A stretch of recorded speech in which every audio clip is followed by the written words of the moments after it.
În momentul în care ceapa ajunge la maturitate, se face culcarea frunzelor la pământ. Dacă nu se face acest procedeu, oricum ceapa își va pleca frunzele.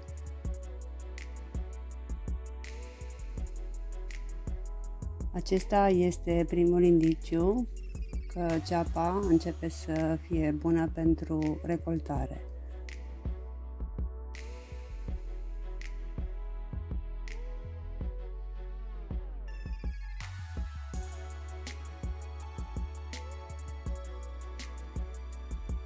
Dacă ați culcat ceapa la pământ, va trebui să mai lăsați vreo 2 săptămâni,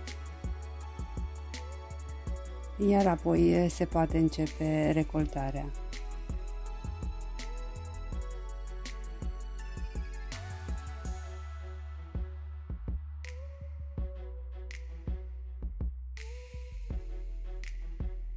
Cel mai decisiv indiciu care ne ajută să decidem momentul recoltării cepei este îngălbenirea frunzelor de ceapă. Când acestea încep să aibă o culoare galbenă și pe alocuri sunt ofilite, înseamnă că ceapa a ajuns maturitatea de dezvoltare și prin urmare poate fi culeasă.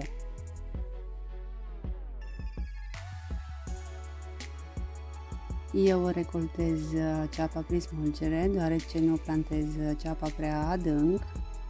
Acesta este unul din secretele pentru a avea o ceapă destul de mare. Ea se va dezvolta foarte bine și la exterior, iar dacă este destul de bine înfiptă, se va face cu ajutorul unei furci.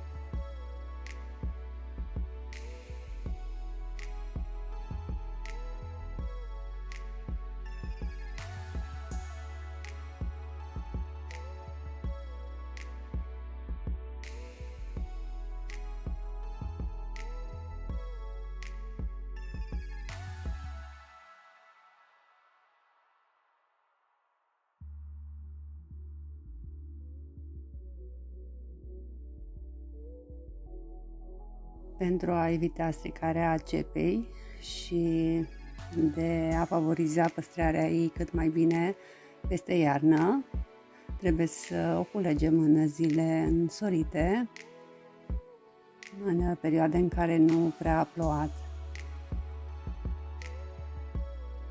Imediat după recoltare trebuie puse la uscat, la soare și se vor întoarce cât mai des pentru a se usuca pe toate părțile.